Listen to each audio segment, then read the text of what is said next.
We're out here in the 700 block of Washington Street, the city of Monroe, to investigate a incident that occurred this morning, which resulted in a shooting. It's unclear at this time if there was 2 911 calls made this morning, but what happened was this morning was there was a maintenance man. It's undetermined if he was here for scheduled work. He was attempting to work in one of the buildings at this apartment complex when another individual suspect is a 40-year-old male, a white male. He had contact with the maintenance worker today. An argument ensued, and then it turned physical.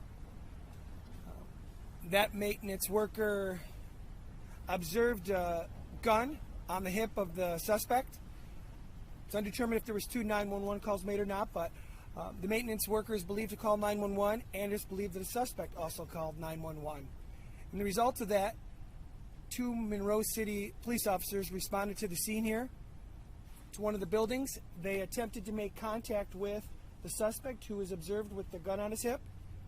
When they attempted to make contact him within the hallways of one of the buildings, that suspect, it's believed that he retreated back to his apartment, and a short time later there were shots fired, first by the suspect, striking 2 officers from Monroe City PD. They both received injuries. Both of those officers were transported to ProMedica Hospital. During this time, other officers showed up on scene, and they returned fire to the suspect, and the suspect received injuries, and he was transported to St. Vincent's in Toledo, Ohio for his injuries. At this time, the Michigan State Police, we are investigating this, and we have our crime lab out here that is working it, and we are not releasing the name of the officers nor the suspect at this time. Can you clarify something for us? So the officers that were shot, did they return fire? That is unknown at this time. There was 2 officers who originally responded first, and then sometime during that, another 2 responded. So it's unclear out of the 4 how many of the 4 officers returned fire to the suspect. What is clear is the suspect shot at the officers first, and then the officers returned fire back. What do you make of the name that the suspect gave to dispatcher? I'm unaware of that name at this time. They gave that information probably to detectives on scene. I haven't reached out to dispatch yet to get that information. Do you know the extent of the injuries in the suspect? No, I do know that he's in surgery down at St. Vincent's in Toledo, Ohio. What can you tell us about the suspect? Can you give us his age or? He's a 40-year-old white male who is confirmed that he is a resident here.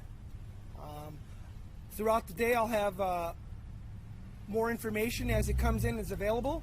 Some of my information I'll push out in a press release. Some of them I'll put on our Twitter, MSP at First District. I'll update that on our Twitter page as well. Have the officers had problems with the suspect before? That I do not know at this time, sir. Could you reiterate in regard to the 2 911 calls? So apparently then the maintenance man was trying to get into this person's apartment, or can you... That is undetermined at this time. The information that I'm getting is the maintenance man was here to do some sort of work on the building or maybe in another apartment, and the information I'm getting is that the suspect came to him, to the maintenance guy, to encounter something. Whether he wanted some maintenance work done on his apartment, it's unknown at this time. But what led to their altercation? Have no idea. It started out verbally, and then it turned into physical, where there's a pushing match. Did the suspect pull a weapon on that maintenance person at all? The maintenance worker, when he reported to 911, observed a gun on the suspect's hips. That's all the information that I have at this time. Still an officer in the hospital and the suspect in the hospital. What are their conditions? The suspect's in surgery at St. Vincent's in Toledo Hospital, undergoing surgery, and the 2 officers were transported to ProMedica for their injuries. Their injuries are non-life-threatening. One has been released and one is still in the hospital? I don't have that information. Did the suspect have a concealed carry? Don't have that information at this time. I will push all that information out later on today. Okay? Thank you. Thank you very much.